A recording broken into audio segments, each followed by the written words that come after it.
Kisuraw Mubahala HRS tetap berlangsung. Kemarin terkait dengan Sambo dan sekini terkait dengan Kanjuruhan. Kami tidak akan biarkan mereka tidur tenang sampai mereka lari gelombang semut.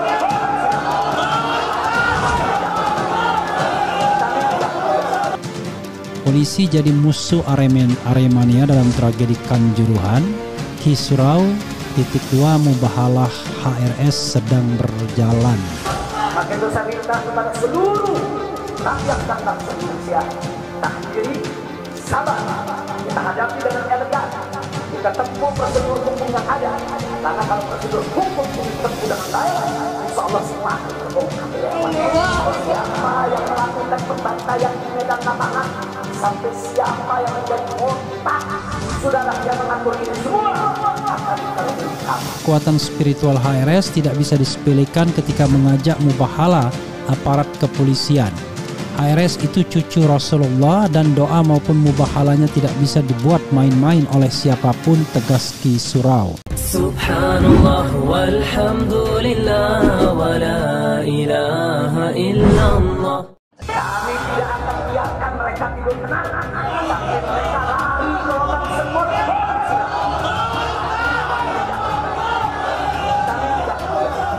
Maka itu saya minta kepada seluruh rakyat dan bangsa Indonesia, tahan diri, sabar, kita hadapi dengan elegan, kita tempuh prosedur hukum yang ada. Karena kalau prosedur hukum ini tempuh dengan baik, insya Allah semua akan terbongkar. Siapa yang melakukan pembantaian di medan lapangan, sampai siapa yang menjadi otak, saudara yang mengatur ini semua akan terungkap. Demikian Tribun News update. Nah ini ya, oke. Saya sudah buka sebenarnya, buka 2 kali berarti.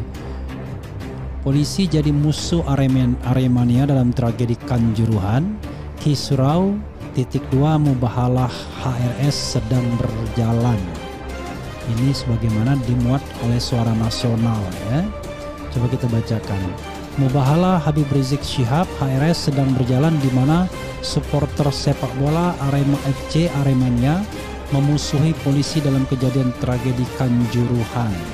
Tragedi Kanjuruhan dan polisi dimusuhi Aremania karena dianggap terlibat dalam kematian ratusan orang dengan menembakkan gas air mata ke arah tribun penonton. Ini menandakan mubahalah HRS sedang berjalan, kata praktisi spiritual Kisuraw dalam pernyataan kepada redaksi suaranasional.com.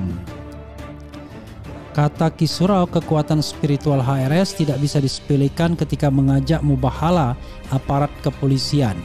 HRS itu cucu Rasulullah dan doa maupun mubahalanya tidak bisa dibuat main-main oleh siapapun, tegas Kisuraw. Kekuatan spiritual HRS, kata Kisuraw, terlihat ketika dihujani gas air mata dalam demo Ahok, namun pendiri FPI itu tidak tumbang. Saat itu almarhum Kiai Haji Arifin Ilham, almarhum Syekh Ali Jaber maupun ustadz dan kiai lainnya tumbang karena gas air mata dan dilarikan ke rumah sakit. Namun HRS tetap berdoa dan tidak tumbang, jelasnya. Kata Kisuraw, jiwa bersih dan ikhlas membuat doa HRS tembus ke langit. Banyak yang mencela HRS tetapi beliau tetap konsisten dengan perjuangannya, ungkap Kisuraw. Kisuraw meminta ada pejabat kepolisian yang berkunjung ke HRS dan meminta maaf atas kejadian selama ini. Selain itu, kata Kisuraw, tragedi Kanjuruhan membuat citra buruk kepolisian di mata rakyat. Dunia pun menyoroti sikap politisi yang terlihat anarkis dalam menghadapi supporter sepak bola, ungkapnya. Ya, sobat RH sekalian, ya, itu tadi dari Kisuraw ya. Ini sebenarnya pandangan yang mengingatkan kita bahwa there must be something wrong dalam hal penanganan Kanjuruhan ya, sehingga bisa menyebabkan kematian 131 orang. Unfortunately, Presiden Jokowi ketika melakukan observasi singkat tidak menyinggung soal gas air mata sama sekali. Yang dia singgung adalah soal pintu yang ketutup dan tangga yang curam, kira-kira begitu. Jadi yang disalahkan adalah pintu tertutup dan tangga yang curam. Padahal pintu yang tertutup dan tangga yang curam itu adalah benda mati ya. Asbabun nuzulnya adalah semprotan gas air mata. Padahal ya seandainya katakanlah polisi misalnya yang banyak itu berkonsentrasi saja pada penonton yang mau mendekati kubu pemain dan pelatih, maka sesungguhnya barangkali tidak terjadi apa-apa. Tapi karena gas air mata ditembakkan kemana-mana, maka terkesan seperti ada yang memerintahkan atau ada keasikan sendiri ketika menembakkan gas air mata. Padahal mayoritas penonton di tribun itu adalah penonton yang sebenarnya tidak ingin juga ke lapangan. Mereka hanya ingin pulang atau ya sekedar menunggu giliran untuk keluar stadion. Sementara ya hanya kecil saja yang ke bawah. Tapi sekali lagi ya, whatever it is, ini kan soal pencarian fakta nantinya. Tetapi yang jangan lupa ada 131 yang meninggal. Dan 131 yang meninggal itu disebabkan gas air mata. Jadi itu hubungan langsung kausalitasnya. Ya, hubungan langsung kausalitasnya. Jadi jangan sampai kemudian hubungan langsung kausalitas ini ya, ini yang kemudian tidak katakanlah tidak expose, tidak diikutkan di dalam setiap investigasi. Jadi investigasi itu bisa ke hulunya lagi atau ke hilirnya lagi. Tetapi penyebab utamanya adalah semprotan gas air mata itu.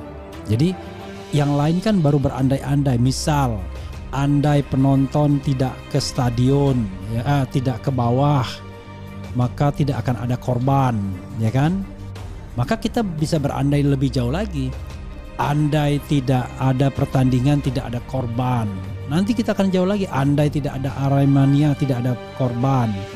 Andai tidak ada PSSI, tidak ada korban. Andai tidak sepak bola, tidak ada korban. Kan jadi konyol ya. Jadi bergerak saja dari hubungan kausalitas langsung, yaitu apa yang menyebabkan mereka kemudian mati secara mengenaskan 131 orang dan belum lagi yang cedera. Itu dulu yang harus diinvestigasi. Dari sana barulah kemudian kita bisa tarik ke hulunya dan tarik ke hilirnya. Misalnya ke hilirnya lambannya penanganan, ya, tidak antisipatif, pintu stadion tidak segera terbuka dan lain sebagainya. Ke hulunya jadwal pertandingan yang malam misalnya, atau lebih sebelumnya penonton yang turun dan lain sebagainya. Tetapi penyebab kematiannya itu sendiri yang penting dan harus ada yang bertanggung jawab siapa yang menyebabkan kematian tersebut, baik tanggung jawab lapangan maupun tanggung jawab komando. Nah itu satu hal ya. Hal lain lagi ya, ini Kisura walaupun pandangannya pandangan yang barangkali susah diterima karena spiritual sifatnya, tetapi apa yang dikatakannya tidak salah ya.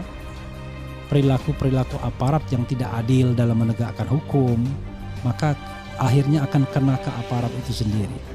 Ini kesekian kalinya ya wajah polisi atau penegak hukum tercoreng.